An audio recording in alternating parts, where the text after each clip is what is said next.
photo illustration Martin de Borghetti images Louis C.K. is done. A New York Times investigation published today put names and specifics to unsourced stories that had been circulating for years, alleging that the filmmaker performer pressured 5 female colleagues to watch or listen to him masturbate. A one-line summary on the Times story strikes at the heart of the charges as the powerful comedian found success by talking about his hang-ups. He was also asking female comics and co-workers to watch him masturbate.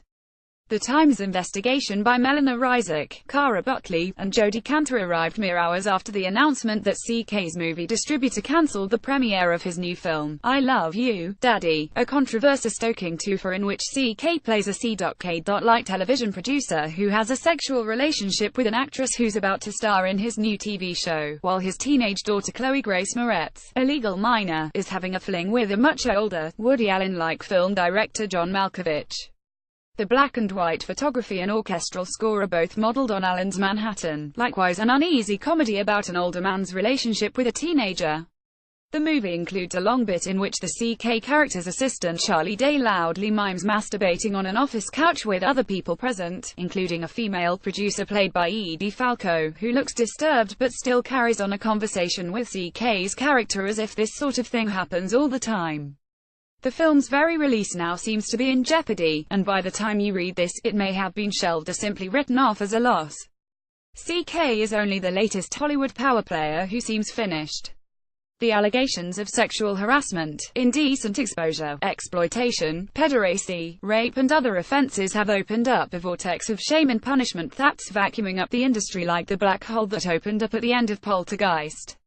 Whole bodies of work now have asterisks next to them. A couple of hours after the CK story broke, former Mad Men writer Kate Gordon accused series creator Matthew Weiner of telling her at the office one night that she owed it to him to see her naked. A spokesperson for Mr. Weiner said that he does not remember saying this comment, nor does it reflect a comment he would say to any colleague. Gordon, who was Weiner's assistant before joining the writing staff, won an Emmy with Weiner for co-writing one of the show's best episodes, the season 2 finale Meditations in an Emergency. Gordon told at least one friend about Weiner's remark, but never formally complained for fear of losing her job. She said the comment shook her, and within a season, she was gone, and never worked in TV again. The Times article about CK included multiple accounts of indecent behavior, mostly from the mid-aughts. There were also contextualizing quotes from people like writer-producer-performer Tig Notaro, whose Louis C.K. produced Amazon series One Mississippi recently included a subplot about a C.K.-like incident of public masturbation. In August, Notaro urged CK to handle the allegations by fully addressing them, something he still hasn't done. He declined comment for the Times story, and was evasive during an interview last year with New York Magazine's David Marchese. One of the most disquieting parts of the Times piece finds CK privately apologizing to a woman for a 2003 incident and getting the details wrong, which suggests he'd done this sort of thing frequently enough that he can't keep track of the particulars. Does this mean that Louis C.K.'s art wasn't significant? Of course not. It was hugely important, not just to viewers, but also to people who went on to make TV shows of their own. Some of the most fascinating current half-hour series, including Atlanta, High Maintenance, Insecure, You're the Worst, and the Louis C.K. co-produced One Mississippi and Better Things, might not have existed if the FX series Louis hadn't done for the half-hour comedy what Lenny Bruce's routines did for stand-up 60 years ago. Sort of like Louis, but with X used to be a formulation for TV writers pitching new shows. But some other shows will have to be cited as comparison points for the time being, or going forward. Bill Cosby, Kevin Spacey, and Harvey Weinstein's entire body of work has been retroactively contaminated by multiple accounts accusing them of sexually predatory behavior ranging from sexual harassment to rape. These stories change our perception of their art, whether we would like them to or not. This is not just unavoidable, it's a necessary part of processing art and coming to terms with it. When disturbing stories about respected artists come from the distant past, we treat them dispassionately, as just one detail among many. Present tense and near-present tense revelations hit us differently because we share the same world as the artist, breathe the same air, feed the same economy. We think of them as contemporaries, even as people we know. This kind of revelation changes the relationship between the artist and the art, in a way that places an unasked for, unfair burden on the audience. This is what's happening culture-wide. And it's not the fault of people who didn't report it, or audiences who aren't sophisticated enough to separate the art from the artist. It's the fault of the artists for being secret creeps or criminals, and the fault of the system for making it possible for them to act this way for years without being punished.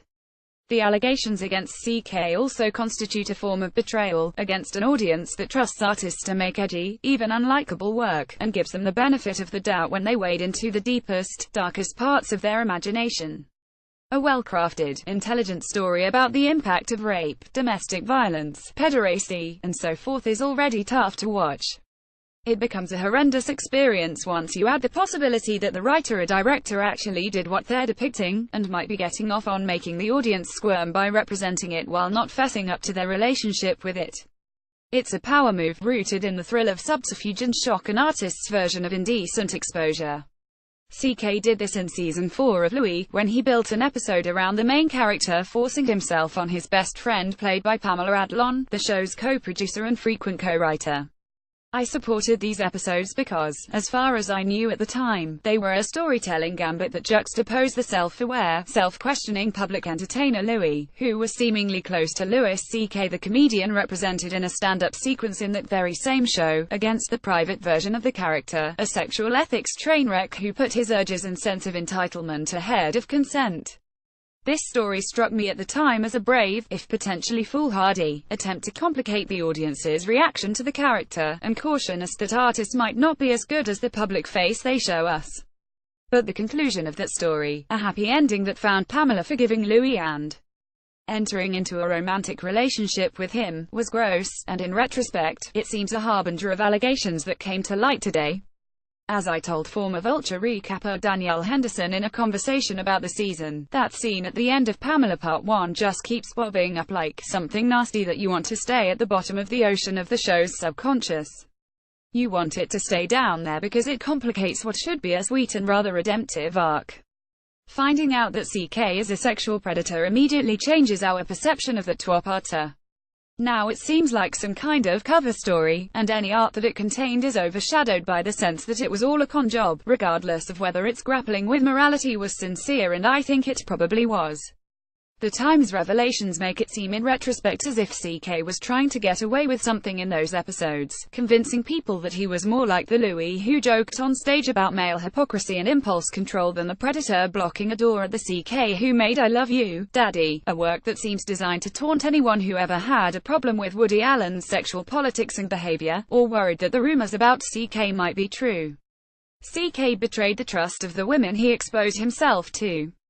Their experiences should always be considered first when his name is discussed and his legacy debated, just as we should think about the TV writing career that Mad Men's Gordon never had, and the star parts that Rose McGowan, Annabella Sciorra, Mira Sorvino, and others might have had if they'd never been cornered by Weinstein. But CK also betrayed the trust of his audience.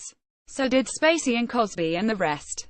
There's no reason to feel remorse for disinvesting affection we sunk into artists who are later revealed to be criminals or abusers. There's no reason to have qualms about stamping the work of archival interest only and moving on to something new, not just new work, but a new paradigm for relationships in show business, and all business. The women who came forward opened themselves to being ostracized and re-traumatized. The only reason they spoke up is to make show business, and the world, safer and more humane. Time to listen.